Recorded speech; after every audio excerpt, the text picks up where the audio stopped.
అదే సమయంలో ఈ కార్యక్రమానికి వచ్చినటువంటి కే బోయపల్లి గ్రామస్తులందరికీ నాకు అత్యంత ప్రీతి ప్రాంతమైనటువంటి ప్రాంతంలో మా తెలుగింటి ఆడపడుచులు చూస్తున్నా పెద్ద ఎత్తున వచ్చారు. మా ఆడబిడ్డలకి ఇంకో పక్కన పిల్లలు కూడా చాలా మంది వచ్చారు. వాళ్ళు కూడా పిల్లలను చూస్తే ఈరోజు మనం ఇచ్చినటువంటి తల్లికి వందనం పైన నాకు ధన్యవాదాలు చెప్పడానికి వచ్చారని చెప్పి ఆశిస్తున్నా. అలాంటి చిరంజీవులకి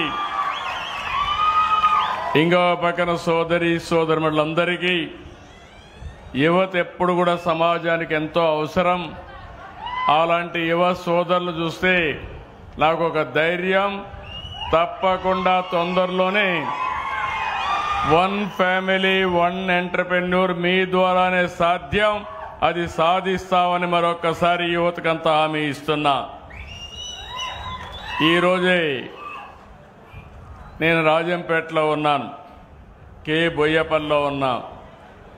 30 సంవత్సరాల కంటే క్రితం ఇదే రోజున నేను ఆ రోజు ముఖ్యమంత్రిగా ప్రమాణ స్వీకారం చేశాను. అది తలుచుకున్నప్పుడు ఒక్కోసారి గర్వకారణం. అదే రోజున ఈరోజు ఇక్కడికి వచ్చినప్పుడు నేను 2 కార్యక్రమాలకు అటెండ్ అయ్యాను. ఒకటి పింఛన్లు నేరుగా ఇచ్చే కార్యక్రమం ఏ విధంగా జరుగుతుందో చూడడానికి ఈరోజే ఒక మహిళ కిడ్నీ ఫెయిల్ అయింది, లేయలేదు. భర్త ఒక ఆటో డ్రైవర్, ఆవిడ్ని రోజంతా మంచానికే పరిమితం అవుతుంది.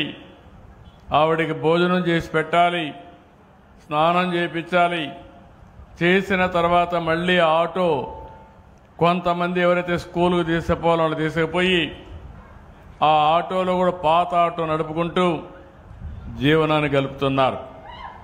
అలాంటి కుటుంబాన్ని చూసినప్పుడు నాకు అనిపించింది, మనిషి జీవితానికి ఒక సార్థకత ఉండాలనే ఉద్దేశంతోనే ఈసారి కొత్తగా పింఛన్లు ఇచ్చినప్పుడు 4,000, 6,000, 10,000, 15,000 పింఛన్లు ఇచ్చిన ప్రభుత్వం, మానవత్వం ఉండే ప్రభుత్వం ఈ తెలుగు ఎన్డీఏ ప్రభుత్వం అని చెప్పి కూడా నేను మీకు తెలియజేస్తున్నా.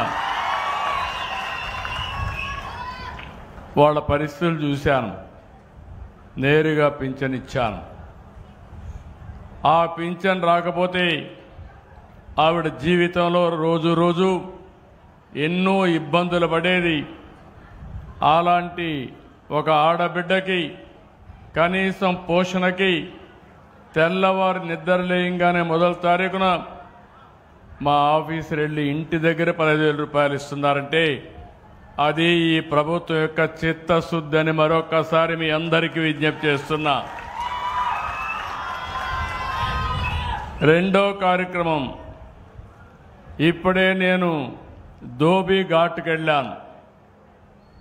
ఎప్పుడు కూడా నేను ఒక విషయం మీరు గుర్తుపెట్టుకోవాలి, ఈరోజు తెలుగుదేశం పార్టీ నన్ను ముఖ్యమంత్రిగా 30 సంవత్సరాలు అయింది. మన నాయకుడు ఎన్టీఆర్ రామారావు గారిని ముఖ్యమంత్రిగా చేశారు. అదే సమయంలో తెలుగు జాతి ఈరోజు ప్రపంచంలోనే ఒక అగ్ర జాతిగా ఉందంటే దానికి కారణం తెలుగుదేశం పార్టీ. అలాంటి అగ్రస్థానంలో ఉండే పనులు చేయడానికి కారణం వెనుకబడిన వర్గాలని చెప్పి నేను మీకు తెలియజేస్తున్న బీసీలే కారణం. అందరూ అటు ఇటు మారతారు కానీ బీసీలు మాత్రం ఎప్పుడూ తెలుగుదేశం పార్టీనే బలపరిచారు, ఓట్లేశారు, గౌరవించారు, గెలిపించారు.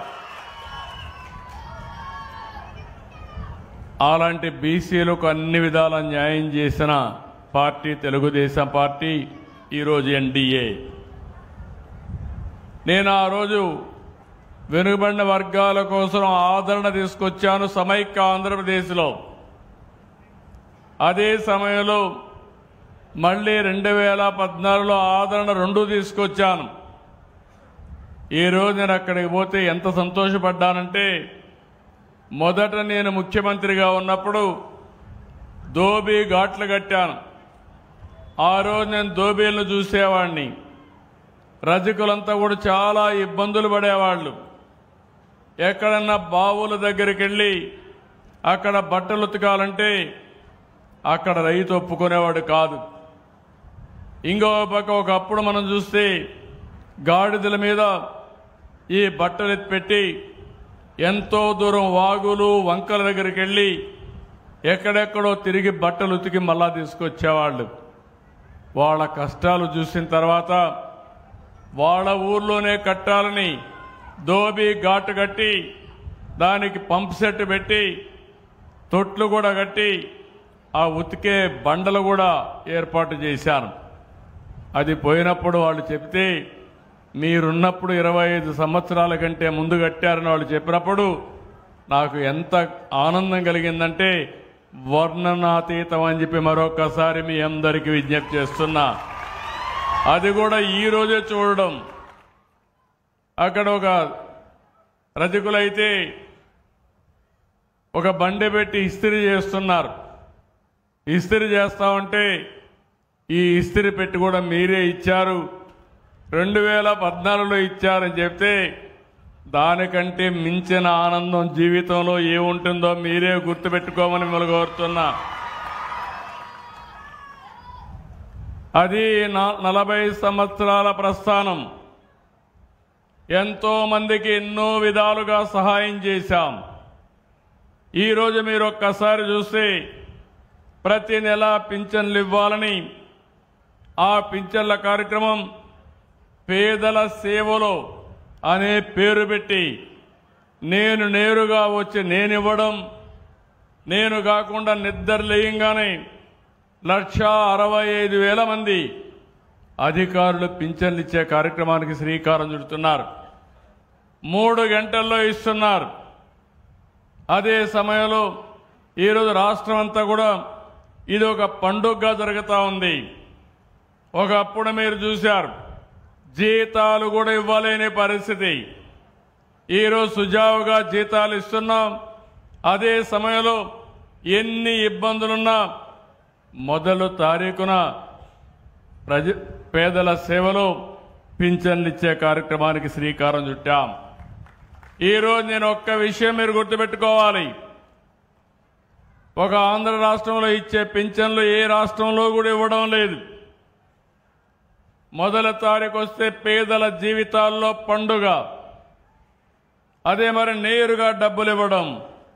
ఈ ఎన్టీఆర్ భరోసా సామాజిక పింఛన్లు అనేది నేను ఛాలెంజ్ చేసి చెప్తున్నా, దేశంలో ఎక్కడా ఇవ్వని విధంగా, ధనిక రాష్ట్రాలు ఇవ్వని విధంగా ఈరోజు ఎన్డీఏ ప్రభుత్వం ఇక్కడ ఇస్తున్నామంటే అది మాకు ఈ పేదల పట్లుండే అభిమానం, ప్రేమ అని మరొకసారి మీకు విజ్ఞప్తి చేస్తున్నా.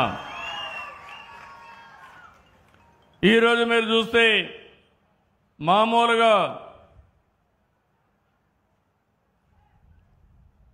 అనేక రకాలైనటువంటి పింఛన్లు ఇస్తున్నాం. వృద్ధులకి, వితంతువులకి, కల్లు గీత కార్మికులకి, డబ్బు కళాకారులకి, ప్రతి ఒక్కరికి కూడా జీవితంలో ఇబ్బందులుంటే ఆ ఇబ్బందుల్ని అధిగమించేట్టుగా వాళ్ళ కాళ్లపైన వాళ్ళు నిలబడేట్టుగా ఈ కార్యక్రమాన్ని చేపట్టాం. ఈ 15 నెలల్లో 42,000 కోట్ల రూపాయలు ఒక పింఛన్ కార్యక్రమం కింద సూపర్ 6లు ఇచ్చామంటే అది ఈ ప్రభుత్వం ఈ పేదవాళ్ళకు అందించిన కానుకని చెప్పి కూడా నేను మీకు తెలియజేస్తున్నా. ఈ రోజున 63,61,380 మందికి ఇస్తున్నాం. ఒకే రోజున 2,747 కోట్లు ఇస్తున్నాం. నేను ఒకటే ఆలోచించాను, పింఛన్ అనేది దానం కాదు, ధర్మం కాదు, బాధ్యత. మీ గౌరవాన్ని పెంచే విధంగా మీ ఇంటికొచ్చి మీకు నేరుగా పింఛన్ అందించి మీకు కూడా గౌరవంగా అందించే విధంగా అధికార యంత్రాంగాన్ని తీర్చిదిద్దానని చెప్పి కూడా నేను మీకు తెలియజేస్తున్నా. మీ అందరికీ ఒకసారి గుర్తుపెట్టుకోవాలి, నేను సీఎం అయి 30 సంవత్సరాలైంది. ఈ పింఛను ప్రారంభమై 40 సంవత్సరాల పైన అయింది. మొట్టమొదటిసారిగా ఈ పింఛను ఎప్పుడు ప్రారంభించారంటే మన నాయకుడు నందమూరి తారక రామారావు గారు 1983లో 30 రూపాయలతో ప్రారంభించాడు. మీరు కూడా ఒక విషయం గుర్తుపెట్టుకోవాలి. ఎప్పుడైనా మనం అన్నం తింటామంటే ఒకసారి తలుచుకుంటాం. దానికి కారణం జీవితాంతం ఇబ్బందులు లేకుండా ఉండాలని మనం ఆలోచించుకొని చేస్తాం. అలాంటిది ఈరోజు మీకు 6,000, 10,000, 4,000, 15,000 వస్తుందంటే ఒక్కసారి ఈ పింఛన్ ఇచ్చేవాళ్ళని కూడా మీరు తలుచుకుంటే ఇంకా ఎక్కువ పింఛన్ రావడమే కాకుండా మీ జీవితాల్లో వెలుగులు వస్తాయని మరొక్కసారి మీ అందరికీ విజ్ఞప్తి చేస్తున్నా. ఆ 30 రూపాయల్ని 95లో నేను ముఖ్యమంత్రి 30 సంవత్సరాల్లో ఆ రోజు మొదటిసారి ముఖ్యమంత్రి అయినప్పుడు 75 రూపాయలు చేశాను. మళ్ళీ 2014 మూడోసారి ముఖ్యమంత్రి 200 రూపాయలని 1000 రూపాయలు చేశాను. దివ్యాంగులకి 1500, 500 వచ్చేది. ఒకేసారి 3 రెట్లు పెంచాను, అది 1500 అయింది. మళ్ళీ 2018 వృద్ధులకి వితంతువులకి 2000 రూపాయలు అంటే 1000ని 2000 చేశాను. దివ్యాంగులకి 1500 3000 చేశాను. అంటే మీరు గుర్తుపెట్టుకోవాల్సింది 5 ఏళ్లలో 10 రెట్లు పెంచిన పార్టీ, దివ్యాంగులకు 12 రెట్లు పెంచిన పార్టీ తెలుగుదేశం పార్టీ. ఇది కాకుండా ఈరోజు మీరు ఒక్కసారి చూస్తే ఒకేసారి దివ్యాంగులకు ఇచ్చే పింఛనే కాకుండా ఇంకో పక్కన పెద్ద ఎత్తున 6 నెలల్లో దివ్యాంగులకైతే మొత్తం 5,500 రూపాయలు పెంచాం. పెంచిన పింఛను ఈరోజు మనం ఇస్తున్నాం. ఈరోజు నేను ఒక విషయం మీ అందరికీ విజ్ఞప్తి చేస్తున్నా. 8,10,10,182 మంది దివ్యాంగులకు పింఛన్లు ఇస్తున్నాం. ఇటీవల వైఎస్ఆర్ కాంగ్రెస్ పార్టీ వచ్చింది. వికలాంగుడు కానివాడికి పింఛను ఇస్తున్నారు. ఎవరైతే అసలు వికలాంగులు ఉన్నారో వాళ్ళకి ఇవ్వకుండా వీళ్ళ కార్యకర్తలకు పింఛన్లు ఇచ్చే పరిస్థితికి వచ్చారు. అవన్నీ చూస్తే నాకు అనిపించింది, అర్హులకి పింఛన్లు ఇవ్వాలి, అర్హులకు అందరికీ ప్రభుత్వం అండగా ఉండాలి. ఎవరైనా సరే అనర్హులుంటే ప్రభుత్వ ధనాన్ని దోస్తా ఉంటే దోపిడీ చేసి అలాంటి వారిపైన చర్యలు తీసుకోవాలా లేదా అని మిమ్మల్ని అడుగుతున్నా. నేను మీలో కూడా ఒక మార్పు రావాలి. చెడును చెడుని చెప్పాలి, మంచిని మంచని చెప్పాలి. ఎప్పుడైతే ఆ ధైర్యం మీకు వస్తుందో, ఆ సామాజిక బాధ్యత మీకు వస్తుందో అప్పుడు మీ అందరికీ న్యాయం జరుగుతుంది. అదే నిజమైన రామరాజ్యం అని మరొకసారి మీ అందరికీ విజ్ఞప్తి చేస్తున్నా. రామరాజ్యం మనం విన్నాం, చరిత్రలో ఇప్పుడు కూడా వింటున్నాం. మంచి పరిపాలన ఉంటే దాన్ని రాముడు మారిగా పరిపాలించాలి, ధర్మాన్ని న్యాయాన్ని కాపాడాలని చెప్పి అన్నప్పుడు మీలో కూడా అలాంటి ఆలోచన విధానానికి మీరు శ్రీకారం చుట్టాల్సిన అవసరం ఉంది. అందుకే నేను ఈరోజు మీ అందరికీ ఒకే ఒక విషయం చెప్తున్నాను. నేను మీకు అండగా ఉంటా. 30 ఏళ్ళు నన్ను చూశారు. ఎప్పుడన్నా నేను లీవ్ తీసుకున్నానా అని మిమ్మల్ని అడుగుతున్నా.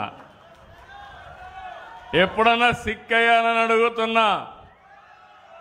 నిద్ర లేస్తే నిద్రపోయే వరకు మెషిన్ మారిగా పనిచేస్తున్నానా లేదా అని మిమ్మల్ని అడుగుతున్నా. అవును అంటే చేయలేదు చెప్పండి అవునని. నాకు ఎంతో పైన నేను కష్టపడాలి. నా ద్వారా ప్రభుత్వ యంత్రాంగాన్ని పనిచేయించాలి, అభివృద్ధి చేయాలి, ఆదాయం పెంచాలి. పెంచిన ఆదాయం మళ్ళీ మీకు సంక్షేమ కార్యక్రమాలు ఇవ్వాలి, మీ పిల్లల్ని బాగా చదివించాలి, ఉపాధి అవకాశాలు కల్పించాలి, మీ భవిష్యత్తు బాగుండాలని చెప్పి ఆలోచించాను. మొన్నటి వరకు వితంతువులకు పింఛన్లు ఇచ్చేవాళ్ళు కాదు, భర్త చనిపోతే పింఛన్ లేదు, ఎన్నో ఇబ్బందులు పడ్డారు. ఈరోజు నేను వచ్చిన తర్వాత ఒకటే చెప్పాను, భర్త చనిపోతే ఆ నెల నుంచి ఆయన భార్యకు పింఛనిచ్చే విధానం, వితంతు పింఛనిచ్చే విధానాన్ని తీసుకొచ్చామని చెప్పి కూడా నేను మీకు తెలియజేస్తున్నా. ఈ నెలలో మీరు చూస్తే 3,14,7,872 మందికి వితంతు పింఛన్లు కొత్తగా ఇచ్చాం. ఒకప్పుడు కానీ ఒక నెలలో కానీ తీసుకోకపోతే రెండో నెల ఎగ్గొట్టేవాళ్ళు. నేను ఇప్పుడు చెప్పాను, ఒక నెల పోతే నెక్స్ట్ మంత్ ఇస్తాం. ఇలాంటిది ఈ ఒక్క నెలలో 1,20,187 మందికి 101 కోట్లు మీకు ఇచ్చాను. అది మీ మీద ఉండే నాకు ప్రేమ. ఓసారి పేదవాడు ఇంటి దగ్గర ఉండడు, ఉండకపోతే ఒక నెల తీసుకోరు, బంధువుల ఇంటికి పోతారు, అలాంటప్పుడు ఎగ్గొట్టే పరిస్థితి రాకూడదని ఇచ్చాను. రెండో నెల 2 నెలలు తీసుకోకపోయినా 3వ నెల మళ్ళా ఇచ్చాం. అలాంటి వాళ్ళు 3 నెలల్లో ఈ నెలలో 11,986 మందికి ఇచ్చాను. ఇదొక 15 కోట్లు ఇచ్చాను.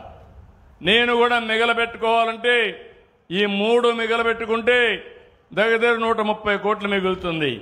నా ఆలోచన అది కాదు, పేదవాడి జీవితంలో వెలుగు రావాలి, పేదవాడు ఎక్కడుంటే అక్కడ ఎన్డీఏ ప్రభుత్వం ఉండాలనే ఉద్దేశంతోనే ఇవన్నీ నేను ఇస్తున్నా.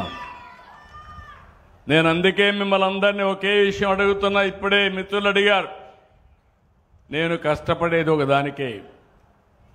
మొట్టమొదటిసారిగా ఇదే రోజున ఈ ఊర్లో ఒక చరిత్ర నాకెప్పుడూ జ్ఞాపకం ఉంటుంది. 30 సంవత్సరాల ముందు సెప్టెంబర్ 1వ తారీఖున నేను ప్రమాణ స్వీకారం చేసి ఆ రోజున ఈ గ్రామానికి రావడం, కే బొయ్యపల్లికి రావడం నా జీవితంలో మరిచిపోలేని సంఘటన. నా జీవితాంతం గుర్తుపెట్టుకుంటానని మీ అందరికీ విజ్ఞప్తి చేస్తున్నా. 30 ఏళ్ళు అయిన తర్వాత ఒడుగుదొడుగులు కూడా వచ్చాయి.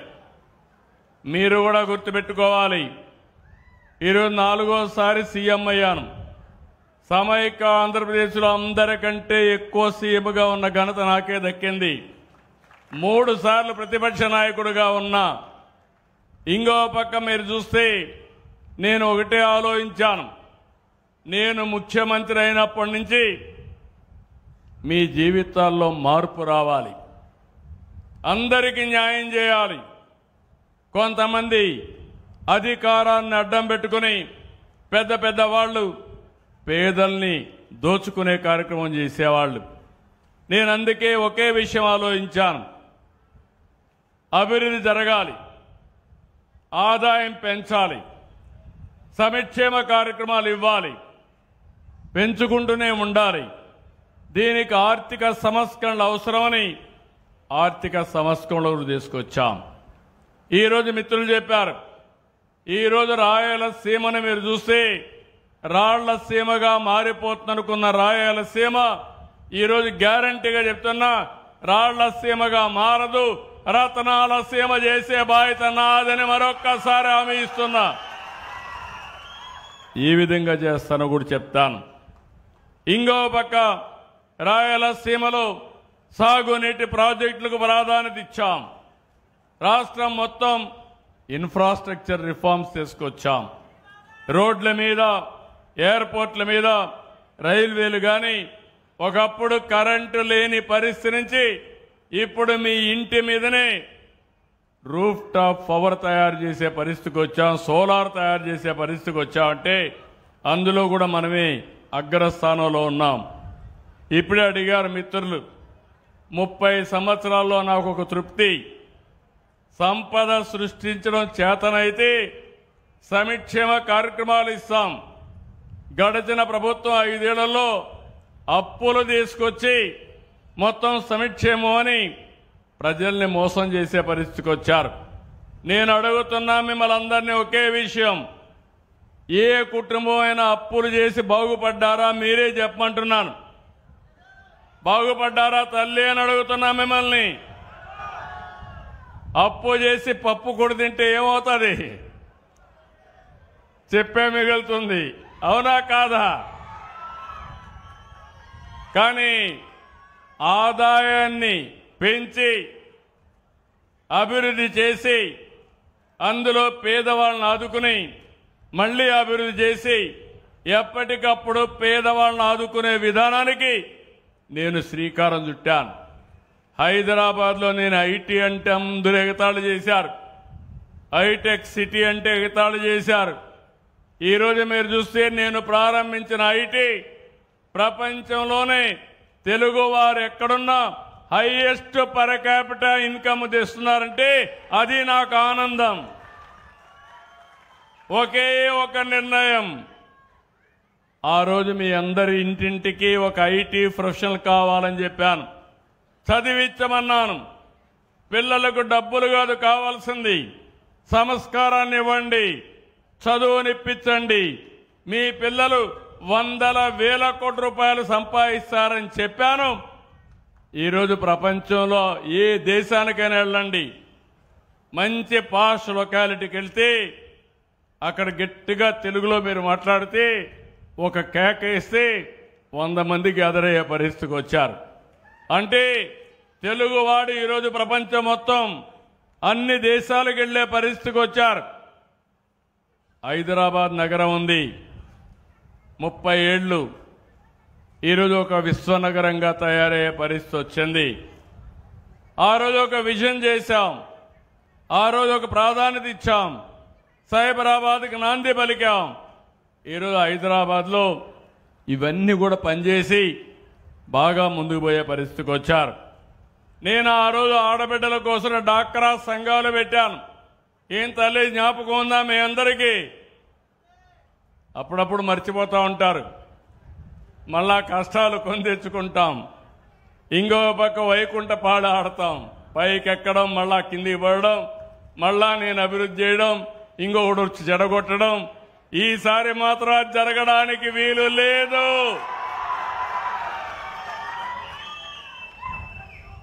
అదే మరి అప్పట్లోనే వెలుగు తీసుకొచ్చాను, పేదరిక నిర్మూలన కోసం వెలుగు తీసుకొచ్చాను. డాక్రా సంఘాలే కాదు, సాగునీటి సంఘాలు తీసుకొచ్చాం, స్వయం సహకార సంఘాలను తీసుకొచ్చాం. ఇలాంటి అనేక కార్యక్రమాలు తీసుకుని మనం ముందుకు పోయాం. ఈరోజు మీరు చూస్తే ఈ యొక్క 30 సంవత్సరాల్లో మనం ఏవైతే చేశామో, విభజన జరిగిన తర్వాత కొన్ని కష్టాలు వచ్చాయి. 2014లో 2 రాష్ట్రాలుగా విడిపోవడం, మనకు ఆదాయం తగ్గడం. మళ్ళీ నేను ఆలోచించాను, నన్ను మీరు నమ్ముకున్నారు, పార్టీని మీరు నమ్ముకున్నారు, ఇన్ని సంవత్సరాలు గౌరవించారు, తిరిగి మీ రుణం తీర్చుకోవాలని 14-19లో దేశంలో ఎక్కడా జరగని అభివృద్ధి మన రాష్ట్రంలో చేశాం. అయితే 19లో మనం ఓడిపోయిన తర్వాత ఈరోజు 10 లక్షల కోట్ల రూపాయల అప్పులు, ఇంకో పక్క అభివృద్ధి మొత్తం ఆగిపోయింది, విధ్వంసం జరిగింది. కానీ నేను భయపడలేదు, మీరు భయపడ్డారు, కొంతమందిని భయపెట్టారు, మిమ్మల్ని కూడా భయపెట్టారు. నేను అడుగుతున్నా, 5 ఏళ్లు ఇండ్లలో కూర్చొని కనీసం నవ్వు ముఖం లేకుండా బాధపడ్డా, అవునా కాదా అని మిమ్మల్ని అడుగుతున్నా. ఈరోజు మీకు స్వేచ్ఛ వచ్చిందా లేదా అని అడుగుతున్నా. అవునంటే గట్టిగా చప్పట్లు కూడా చెప్పండి. ఫ్రీగా చెప్పగలుగుతున్నారు, అడగగలుగుతున్నారు. ఎమ్మెల్యేలు తప్పు చేసినా, మంత్రులు సరిగా రాకపోయినా, అధికార యంత్రాంగం పనిచేయకపోయినా నిలదీసే పరిస్థితికి వచ్చారంటే అది నేను ఇచ్చిన హక్కు అని చెప్పి మరొక్కసారి మీ అందరికీ తెలియజేస్తున్నా. అదే మీరు సాధించిన విజయం కూడా, అవునా కాదా అని మిమ్మల్ని అడుగుతున్నా. మొన్న ఎన్నికలు జరిగాయి.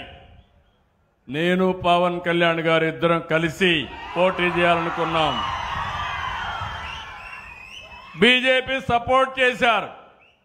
నేను కూడా ఆలోచించాను, ఈ రాష్ట్రాన్ని పునర్నిర్మాణం చేయాలి, అందరి సహకారం అవసరమని ముందుకెళ్ళాం. మీరు కూడా విద్యుత ప్రదర్శించారు. 94% స్ట్రైక్ రేట్, చరిత్రలో ఎప్పుడూ గెలవని గెలుపునిచ్చిన మీకు మరొకసారి అభినందనలు. ఆ గెలుపు ఈరోజు ఈ విజయాలకు దోహదం చేస్తా ఉంది. మీ సమస్యల పరిష్కారానికి ఉపయోగపడతా ఉంది. ఈ విషయం మీరు గుర్తుపెట్టుకోవాలి. ఈరోజు మీరు ఒకసారి చూస్తే నేను 2019లో విజన్ 2020 తీసుకొచ్చాను. ఈరోజు విజన్ 2047 తీసుకొచ్చాను. స్వర్ణాంధ్రప్రదేశ్ కోసం 2047కి నేను ఒకటే ఆలోచిస్తున్నాను. చాలా మంది మీరు అనిపిస్తుంది, ఆ రోజు నేను చెప్తే మీరు నమ్మలా, 30 ఏళ్ళు అయిపోయింది.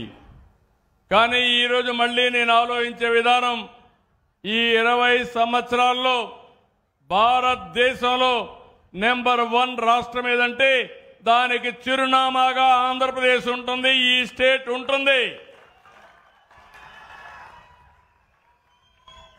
ఇండియా కూడా అభివృద్ధి అవుతా ఉంది.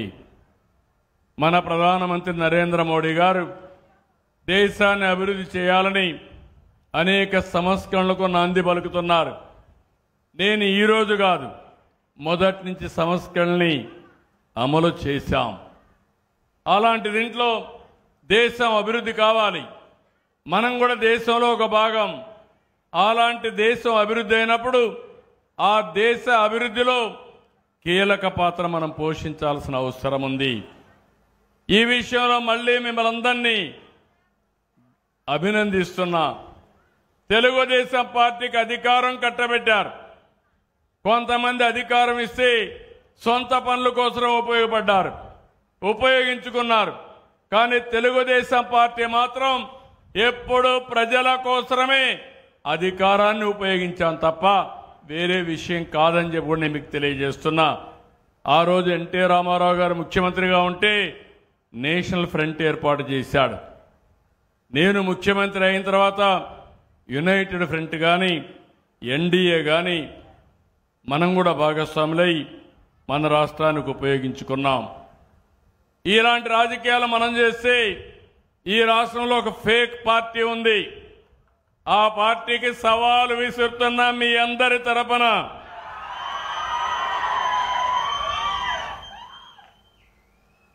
ఇప్పుడంతా కూడా బ్లూ మీడియా ఉంది. అవినీతితో ఒక పేపర్ పెట్టుకున్నారు, ఒక టీవీని పెట్టారు, అన్ని తప్పులే.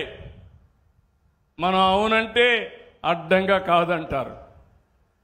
పేదవాడికి పింఛన్ ఇవ్వాలంటే నువ్వు చెప్పావు కాబట్టి ఇవ్వకూడదంటారు. మనం పోలవరం కడితే పోలవరాన్ని కూల్చేస్తారు. మనం అమరావతి ప్రజా రాజధాని అమరావతి ఉండాలని మనం ఆకాంక్షిస్తే ఈ అమరావతి ఎడారిని చేస్తామని ఎడారి చేస్తారు. మనం రోడ్లేస్తే రోడ్లన్నీ గుంతలు పెడతారు. అవునా కాదా అని అడుగుతున్నా. అలాంటి పార్టీకి నేను ఇచ్చే సవాల్ ఏంటంటే, మొన్నన్నారు సిద్ధం సిద్ధం అని ఎగిరిపడ్డారు. సూటిగా అడుగుతున్నా, అసెంబ్లీకి సిద్ధమా?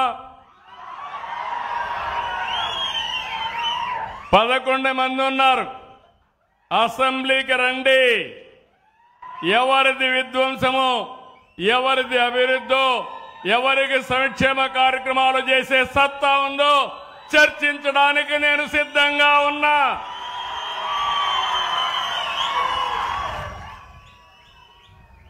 సూపర్ 6 మీద అవాకులు చవాకులు వాళ్తున్నారు.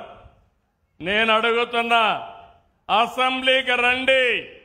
ఎవరికి ఏ నిమిషంలో ఎక్కడిచ్చామో సమాధానం చెప్పే ధైర్యం సత్తా ఈ ప్రభుత్వానికి ఉందని చెప్పి కూడా నేను మీకు తెలియజేస్తున్నా. సాగునీటి ప్రాజెక్టుల వరకు కడాన ప్రాజెక్టులు కడితే గ్రీస్ వేయలేని పెద్ద మనుషులు ఇక్కడే అన్నమయ్య డ్యామ్ కొట్టుకోబోతే ఏమైంది తమ్ముళ్ళు అని మిమ్మల్ని అడుగుతున్నా. మళ్ళీ దాన్ని బాగు చేసే బాధ్యత ఎక్కడ కడితే బాగుంటుందో అక్కడే కట్టించే బాధ్యత ఈ ప్రభుత్వానిది. రాష్ట్రంలో పెట్టుబడులు కడాన నిన్న జరిగిన పులివెందల ఎన్నిక కూడా ఒంటిమిట్ట ఎన్నిక ఇక్కడ జరిగిన ఎన్నికను గురించి మాట్లాడడానికే సిద్ధం. అంతేకాదు బాబాయ్ గొడ్డల వేటు కూడా చర్చించడానికి మనం సిద్ధంగా ఉన్నాం.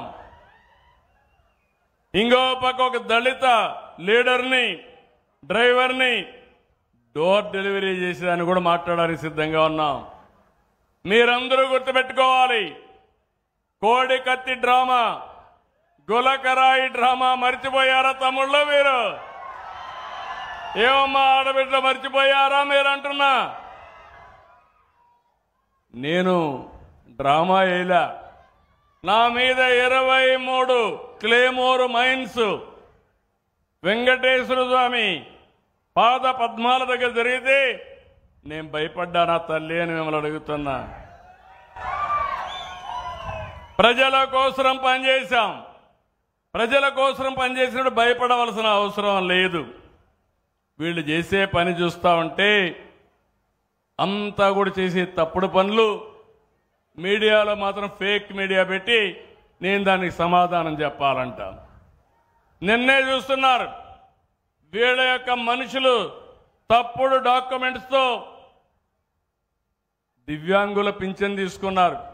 వాడు ఆటో డ్రైవింగ్ చేస్తాడు, ట్రాక్టర్ డ్రైవింగ్ చేస్తాడు, చేయలేదంటాడు.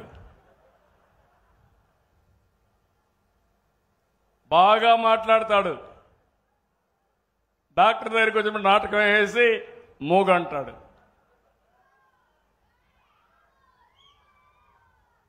అలాంటి పార్టీ ఇది.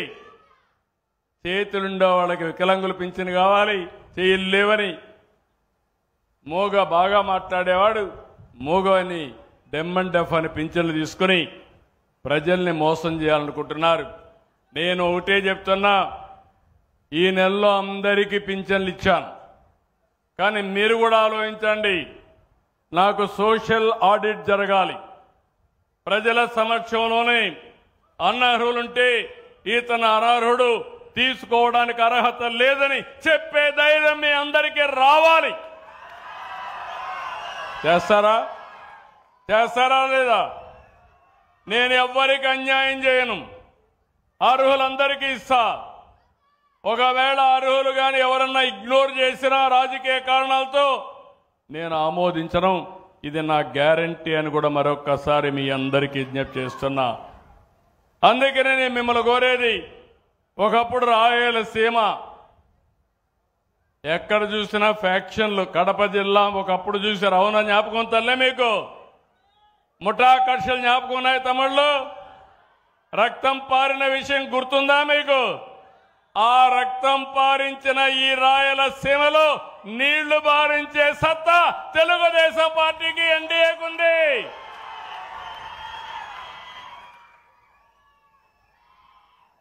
రాష్ట్రంలో కమ్యూనల్ వైలెన్స్ పెట్టుకొని మత విద్వేషాలు రెచ్చగొడితే దాన్ని తుదముట్టించిన పార్టీ తెలుగుదేశం.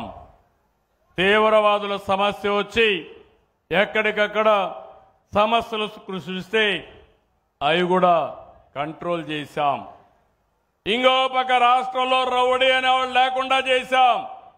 ఈరోజు నేను హామీ ఇస్తున్నా, మా ఆడబిడ్డల జోలుకి ఎవరైనా వచ్చి ఎక్కడైనా కానీ అఘాయిత్యాలు చేస్తే అదే మీకు చివరి రోజు. ఈ భూమి మీద మీరు ఉండడానికి అర్హత లేదని మరొక్కసారి హెచ్చరిస్తున్నా. ఏమమ్మా, మొదటి 5-6 నెలలు నాకు కూడా కష్టమైంది. చెప్పా, తాట తీస్తానని చెప్పా. ఇప్పుడిప్పుడు కొంచెం కంట్రోల్లోకి వస్తున్నారు. ఇంకా కూడా ఫేక్ వార్తలు పెట్టి మీరు చూశారు. ఎలాంటి వాళ్ళంటే ఒక సింగయ్య వాళ్ళ కారు కింద పడతాడు, నా పోలీసులు చూస్తూ ఉంటారు, వాడిని హాస్పిటల్కి తీసుకుపోకపోతే తర్వాత పంపిస్తే మళ్ళా వాళ్ళని పిలిపించి మోసం చేసి వాళ్ళ వైఫ్ దగ్గర చెప్పిస్తారు అంబులెన్స్ చంపేశారంట. అంబులెన్స్ వాళ్ళు ప్రాణం కాపాడడానికి హాస్పిటల్ తీసుకుపోతే అంబులెన్స్లో కావాలని చంపేశారని నీచంగా మాట్లాడితే వీళ్ళని ఏమనాలని అర్థం చేసుకోమని మిమ్మల్ని కోరుతున్నా. ఇంకో పక్కన రైతులకు న్యాయం చేసిన పార్టీ తెలుగుదేశం పార్టీ, అవునా కాదా అని మిమ్మల్ని అడుగుతున్నా. అలాంటి పార్టీ మామిడికాయల రైతులకు రేట్లు తగ్గితే నేను 8 రూపాయలు 4 రూపాయలు కేజీకి సబ్సిడీ ఇస్తే అక్కడికి పోయి మామిడికాయలు తీసుకొచ్చి బలవంతంగా రోడ్డు మీద వేసి తొక్కిచ్చే పరిస్థితికి వచ్చారు. ఇలాంటి సంఘటనలు చాలా చూస్తున్నాను. ఇంకో పక్క కూడా ఒకే హామీ ఇస్తున్నా. 30 సంవత్సరాలు ముఖ్యమంత్రిగా నన్ను చూశారు. 95లో మీరు చూశారు. ఎవరైనా సరే తోక తిప్పితే తోక కట్ చేయడం తప్ప ఏమాత్రం కూడా వెనకడిగేసిన సందర్భం కాదు. ఈరోజు మా ఆడబిడ్డల మీద సోషల్ మీడియాలో పెడుతున్నారు, క్యారెక్టర్ అసాసినేషన్ చేస్తున్నారు. ఒకటే చెప్తున్నా, గుర్తుపెట్టుకోండి, సోషల్ మీడియాలో పెడితే తప్పించుకోవచ్చు అనుకుంటారు కానీ మీరు తప్పించుకోలేరు. చట్టం ముందర మిమ్మల్ని నిలబెట్టడమే కాదు మా ఆడబిడ్డలకు రక్షణ ఇస్తానని మరొక్కసారి హెచ్చరిస్తున్నానని చెప్పి కూడా తెలియజేస్తున్నా. ఇంకొక పక్క ఇక్కడికి వచ్చినప్పుడు రాయలసీమ నేను ముందే చెప్పాను, నీళ్లు తీసుకొస్తా. నిన్నే కుప్పానికి తీసుకెళ్ళాం. ఈ రాబోయే సంవత్సరం అంద్రి నీవా చిత్తూరు వరకు వెళ్తుంది, మదనపల్లి నుంచి రాయిచోటుకు వస్తుంది, వాయిల్పాడుకు వస్తుంది, పీలేరుకు వస్తుంది, అక్కడి నుంచి చిత్తూరు వరకు తీసుకెళ్తాం. అదే సమయంలో రాబోయే సంవత్సరం నగరి గాలేరు కడప వరకు వస్తుంది. ఆ తర్వాత రాజంపేట తీసుకొస్తా. 3 ఏళ్లలో కోడూరుకు కూడా తీసుకెళ్తామని మీ అందరికీ హామీ ఇస్తున్నా. ఇదే కాదు, సాగునీరు ఇస్తాం, పరిశ్రమలు వస్తాయి, పెట్టుబడులు వస్తాయి, ఉద్యోగాలు వస్తాయి. డ్రిప్ ఇరిగేషన్ అయితే 90% సబ్సిడీ ఇస్తున్నాం. రాయలసీమలో ఇప్పుడు కూడా నేను చూస్తే రాజంపేటలో కూడా వ్యవసాయం తగ్గింది, హార్టికల్చర్ పెరిగింది, డైరీ పెరిగింది, అదే మాదిరిగా లైవ్ స్టాక్ కూడా బాగా పెరిగే పరిస్థితికి వచ్చింది. ఈరోజు రాయలసీమలో రోడ్లన్నీ బ్రహ్మాండంగా వచ్చాయి. ఇక్కడ ఆటోమొబైల్ వస్తుంది. ఒక కియా మోటార్ అనంతపూర్లో వస్తే, కరూరు జిల్లాలో వస్తే, అనంతపూర్ జిల్లా ఈరోజు రూపురేఖలే మారిపోయే పరిస్థితికి వచ్చింది. అలాంటి దీనికి మనం శ్రీకారం చుట్టాం. రాబోయే రోజు రాయలసీమలో ఎలక్ట్రానిక్స్ కానీ, స్పేస్ కానీ, ఏరోస్పేస్ కానీ, డిఫెన్స్ కానీ, డ్రోన్ రంగాల్లో వినూత్నమైన మార్పులు, పెట్టుబడులు తీసుకొస్తామని చెప్పి కూడా నేను మీకు తెలియజేస్తున్నా. ఈరోజు ఇక్కడ మీరు చూసినప్పుడు నేను ఎన్నోసార్లు చెప్పాను, రాయలసీమలో ఒకప్పుడు రాయలేలిన సీమ ఇది, రతనాల సీమ ఇది. తర్వాత పాలకులంతా కూడా రాళ్ల సీమ చేశారు, ఆశ వదిలిపెట్టారు. మొట్టమొదటిసారిగా ఈ రాయలసీమని కాపాడాలని ఆలోచించిన వ్యక్తి, నీళ్లు ఇవ్వాలని ఆలోచించిన వ్యక్తి, ఇవ్వచ్చని దారి చూపిన నాయకుడు నందమూరి తారక రామారావు గారని చెప్పి నేను మీకు తెలియజేస్తున్నా. అక్కడి నుంచి ప్రారంభమైంది. ఈరోజు నేను వచ్చిన తర్వాత అన్ని ప్రాజెక్టుల్ని ముందుకు తీసుకుపోతున్నాం. ఈసారి జూలైలోనే నీళ్లు ఇచ్చాం, అన్ని రిజర్వాయర్లకు నీళ్లు పెట్టాం. ఇప్పటికే 85% రిజర్వాయర్లన్నీ పూర్తయినాయి. ఇంకో పక్క రాయలసీమని రతనాల సీమగా తయారు చేయడానికి ఇండియాలోనే కాదు ప్రపంచంలోనే ఒక హార్టికల్చర్ హబ్ తయారు చేయడానికి ముందుకు పోతున్నాం. ఇవన్నీ వస్తే ఈ రాయలసీమలో కరువు అనే మాట ఉండదు, నీళ్లు పుష్కలంగా వస్తాయి. అందుకే ఇంకోటి ఆలోచించాను. నా ఆలోచన ఇప్పుడు కాదు, 25 ఏళ్లకు మునిపించి ఆలోచిస్తున్నాం. ఏదైతే గంగా నది నుంచి కావేరి వరకు నదుల అనుసంధానం జరగాలి. ఈరోజు మీరు రోడ్లు చూస్తున్నారు, ఒకప్పుడు అధ్వానమైన రోడ్లు, ఈరోజు రోడ్లు బ్రహ్మాండంగా వచ్చాయి. ఇంకో పక్క ఒకప్పుడు ఫోన్లు పనిచేసేటివి కాదు, ఇప్పుడు సెల్ ఫోన్లు పెట్టుకునే పరిస్థితికి వచ్చాం. ఇవన్నీ కూడా సంస్కరణల వల్ల వచ్చిన ఫలితాలు ఇవన్నీ. అదే ఈరోజు వరదలు వస్తున్నాయి, కొన్ని ప్రాంతాల్లో కరువు వస్తూ ఉంది. గోదావరి నది ఉంది, ఎన్నో సంవత్సరాలుగా 2000 టీఎంసీ నీళ్లు సముద్రంలోకి పోతున్నాయి. రాయలసీమ ఉంది, నీళ్లు రాకుండా పంటలు వేయకుండా మొన్నటి వరకైతే అనంతపూరు ఎడారిగా మారిపోతుందనే పరిస్థితికి వచ్చారు. అనంతపూర్లో 400 మిల్లీమీటర్ల వర్షపాతమే పడుతుంది. దేశంలోనే తక్కువ వర్షపాతం పడే జిల్లా అనంతపూర్ జిల్లా. అందుకే ఈరోజు మనం కానీ గంగా కావేరి చేస్తే, నదులు అనుసంధానం చేస్తే చాలా ఉపయోగపడుతుంది. అది వచ్చే లోపల వంశధార దగ్గర నుంచి గోదావరి, కృష్ణ, పెన్న అన్ని నదులు అనుసంధానం చేయాలని నేను సంకల్పం చేశా. అది చేస్తామని మరొకసారి మీ అందరికీ హామీ ఇస్తున్నా. ఇవన్నీ చేస్తూనే సూపర్ 6 ఏమమ్మా, సూపర్ 6 సూపర్ హిట్ అవునా కాదా? అవునా కాదా? గట్టిగా చెప్పండి తల్లి, మీకోసం ఎంతో కష్టపడుతున్నాం. 15 నెలలు ధైర్యంగా గర్వంగా చెప్తున్నా, సంక్షేమానికి సాటి లేదు, అభివృద్ధికి అడ్డు లేదు, సుపరిపాలనకు పోటీ లేదు. అవునా కాదా అని మిమ్మల్ని అడుగుతున్నా. పింఛన్లు పెంచామా లేదా? చెప్పిన ప్రకారం ఇచ్చామా లేదా? అన్నదాత సుఖీభవ ఇచ్చామా లేదా? తమ్ముళ్ళు మీరు చెప్పండి. ఏమమ్మా, తల్లికి వందనం ఎంతమంది పిల్లలుంటే ఇచ్చామా లేదా అని అడుగుతున్నా. నిన్నే మా మైనారిటీ ఆడబిడ్డ 6 మంది పిల్లలుంటే 6 మందికి 78,000 ఇచ్చారని నా దగ్గరకు వచ్చి గర్వంగా చెప్పిందంటే అది తెలుగుదేశం పార్టీ విధానం.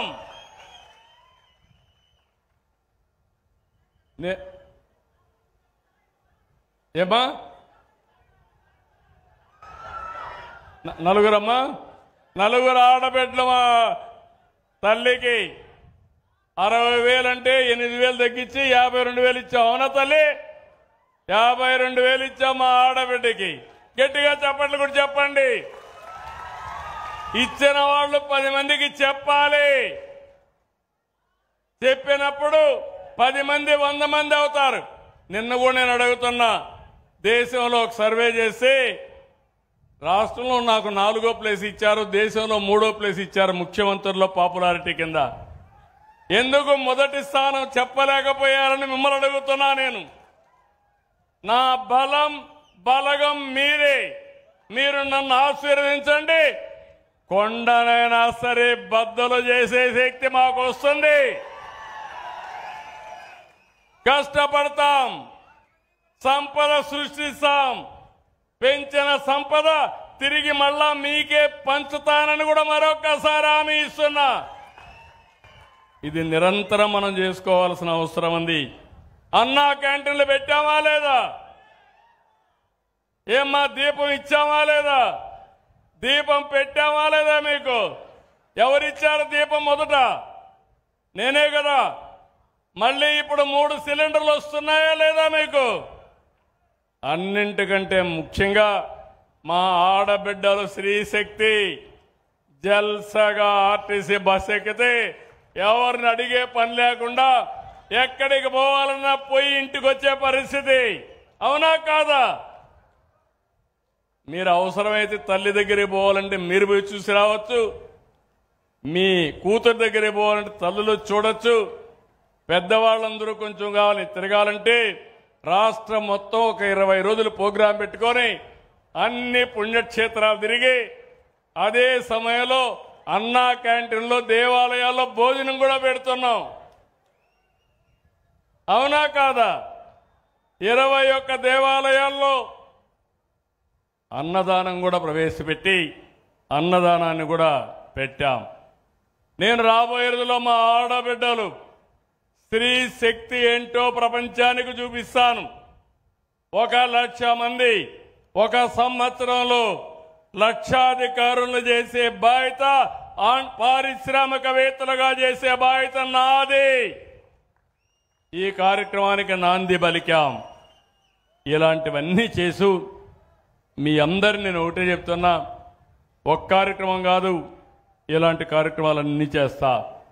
ఇప్పుడే ఇక్కడ జగన్మోహన్ రాజు గారు చెప్పారు, ఈ యొక్క నియోజకవర్గం రాజంపేట మంచి నియోజకవర్గం.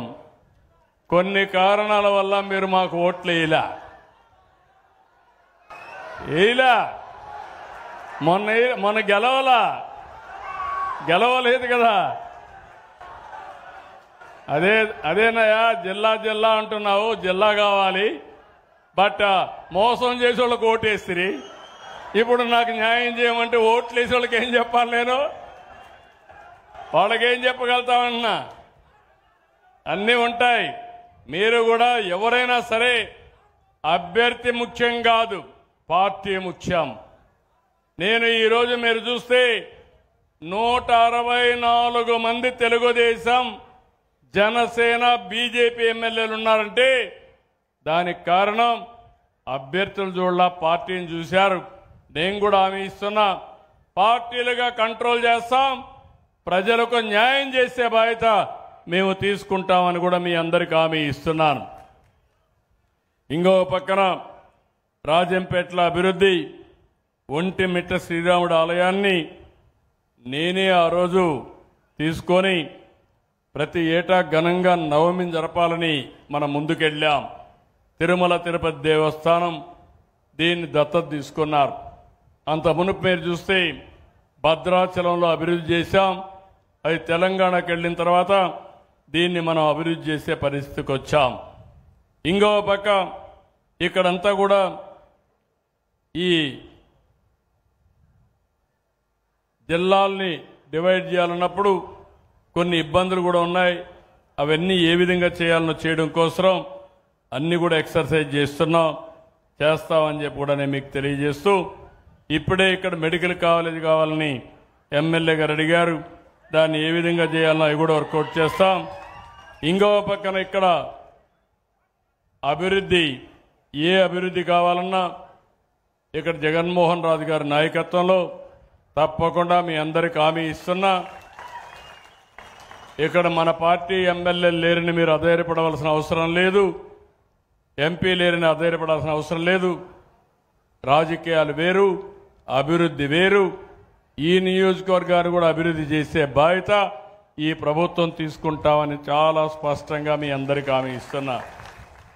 ఈ శుభ సందర్భంలో 30 సంవత్సరాల తర్వాత నేను ఒకటే మిమ్మల్ని అందరినీ కోరుతున్నా, ప్రతిరోజు నాకు వెంకటేశ్వర స్వామి మా ఇంటి దైవం. ఎందుకంటే నేను వెంకటేశ్వర స్వామి ఆ సైడ్ మంగాపురం సైడ్ అయితే మా ఇల్లు నిద్రలేసి చూస్తే ఆ సైడ్ నుంచి నామాలు కనపడొస్తుంది. మంగాపురం సైడ్ అది చూస్తూ బ్రతికిన వాడిని, ఎప్పుడు కూడా భక్తిభావంతో ఉన్నవాడిని. ఓసారి హిందువులందరూ కూడా వెంకటేశ్వర స్వామిని మిగిలిన దేవుడిని నమ్ముతారు. అదే మరి ముస్లిమ్స్ అంతా అల్లాహ్ని నమ్ముతాం, క్రిస్టియన్స్ అంతా యేసు ప్రభువుని ప్రార్థిస్తాం. కానీ అందరూ దేవుళ్ళు చెప్పింది ఒకటి, సమాజానికి మంచి చేయమని. నేను ప్రతిరోజు ఒకటే కోరుకుంటా, నిద్ర లేసినప్పుడు ఒక్క నిమిషం ఆలోచిస్తాను. రెడీ అయిన తర్వాత పూజ రూమ్లోకి వెళ్ళి మనమందరం స్వర్గం విన్నారా? నరకం విన్నారు. అంటే ఏంటి? మంచి చేస్తే స్వర్గానికి పోతారు, పునర్జన్మ ఉండదు. అవునా కాదా? తప్పు చేస్తే ఎక్కడికి పోతారు? ఎక్కడికి పోతారు? నరకానికి పోతారు. అక్కడ ఏం చేస్తాడు యమధర్మరాజు? సలసలగాలి ఆయిల్లో వేసి కాల్చే పరిస్థితులు, అవునా కాదా? అంటే మీకు అన్ని మతాలు ఇవి ఉన్నాయి. అయితే నేను మిమ్మల్ని కోరేదంటే, స్వర్గం అంటే మనందరం ఆలోచించేది ఆనందంగా ఉంటాం, సమస్యలు తక్కువ ఉంటాయని. నేను అదే కోరుకుంటా దేవుణ్ణి. ఆ స్వర్గంలో దేవతలు ఉంటారంటారు. దేవేంద్రుడు రాజధాని అమరావతి, ప్రజా రాజధాని మా అమరావతి. మా ప్రజలకు కూడా ఇబ్బందులు లేకుండా చేసే వ్యవస్థ కోసం నన్ను ఆశీర్వదించమని భగవంతుడిని కోరతానని చెప్పి కూడా నేను మీకు తెలియజేస్తున్నా. అందుకే మీరందరూ చూస్తే ఈరోజు మీకు సంక్షేమాన్ని ఇస్తున్నాం, అభివృద్ధి చేస్తున్నాం. అదే మాదిరిగా ఆర్టీసీ బస్సుల్లో ఉచితంగా ప్రయాణ సౌకర్యం ఏర్పాటు చేస్తున్నాం.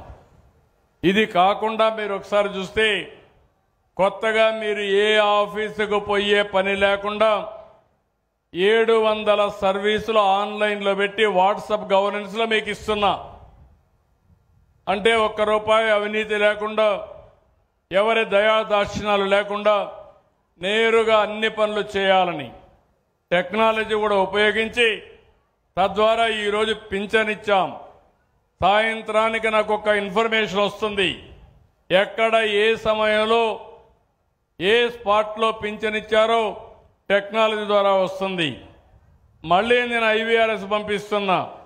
మీ పట్ల మా అధికారి దురుసుగా మాట్లాడా, సక్రమంగా ఇచ్చారా, మిమ్మల్ని గౌరవంగా చూశారని అడుగుతున్నాం. అవినీతి ఏమన్నా పాల్పడ్డారని కూడా తెప్పిస్తున్నా.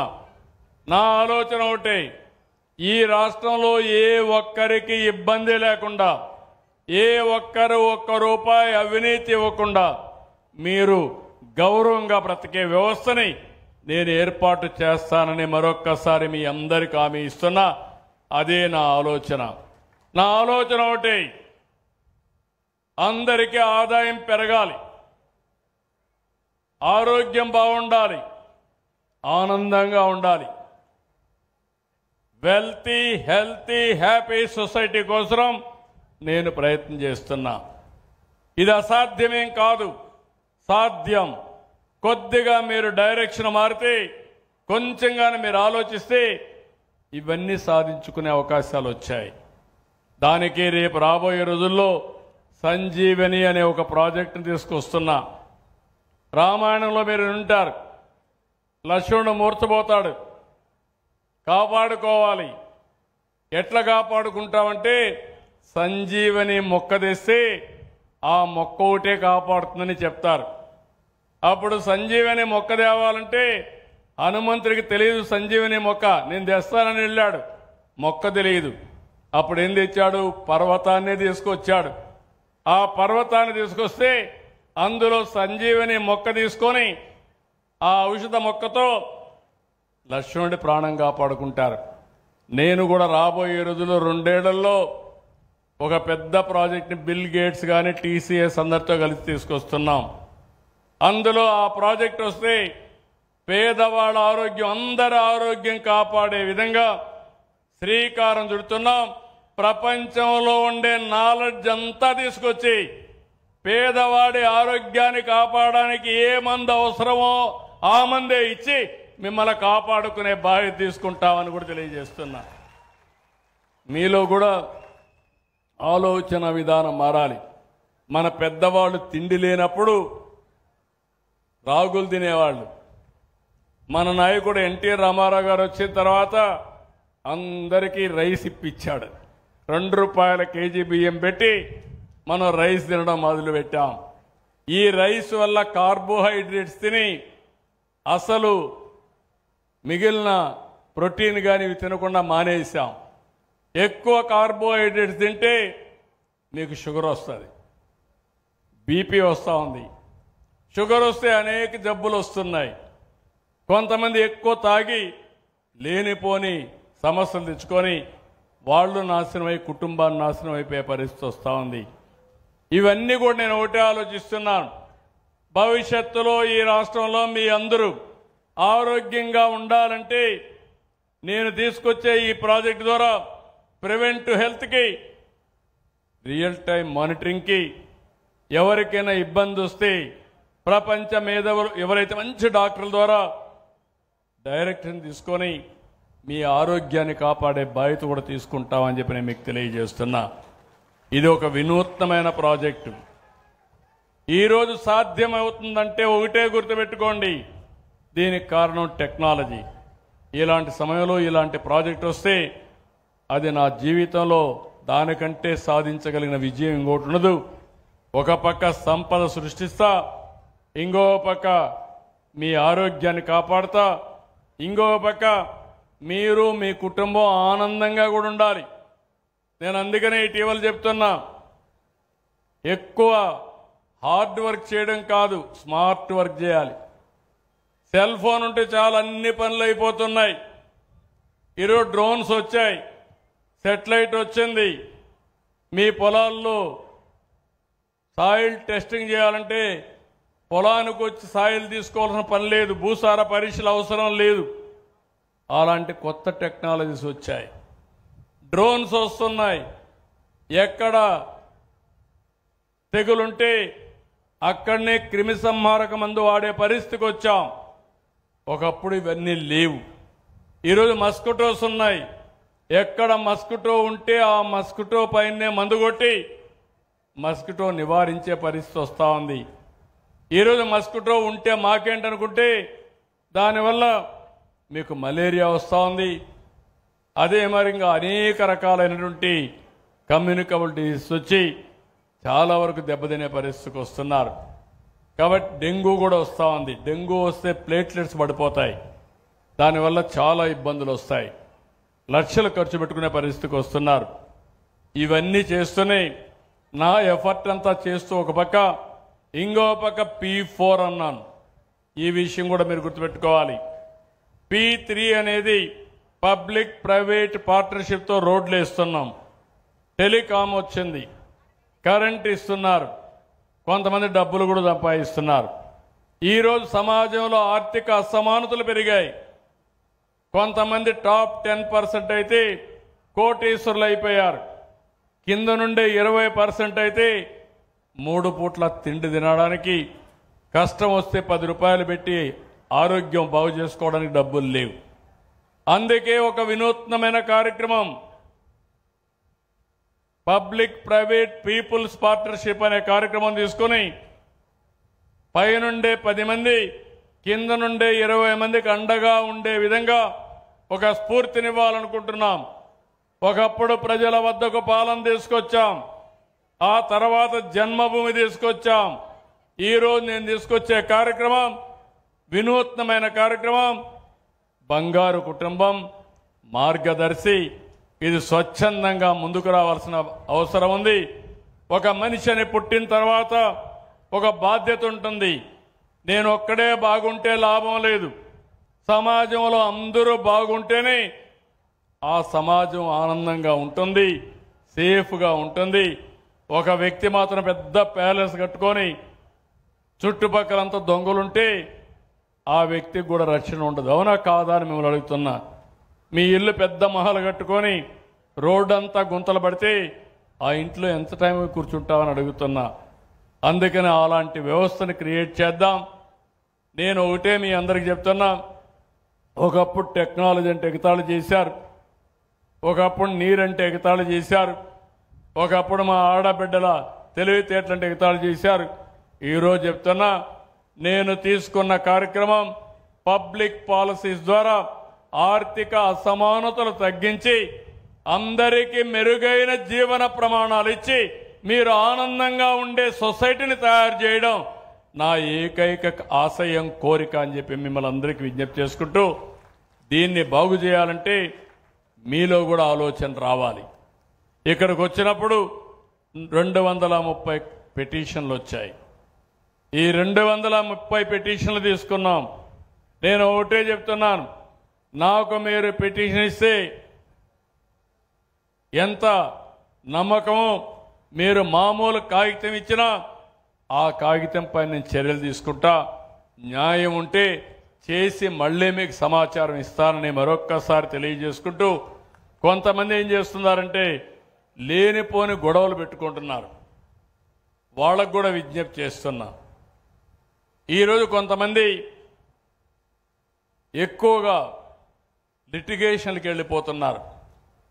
ఒక అన్నదమ్ముళ్ళ మధ్య, కుటుంబ సభ్యుల మధ్య, అదే మాదిరిగా బంధువుల మధ్య 2 సెంట్లకు 3 సెంట్ల భూమికి విరోధాలు పెట్టుకుని కోర్టుల చుట్టూరు, పోలీస్ స్టేషన్ల చుట్టూరు తిరిగే పరిస్థితి వస్తున్నారు.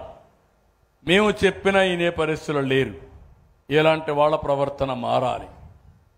పోతే పోయింది, 1 సెంటు వదిలేస్తే మీ జీవితం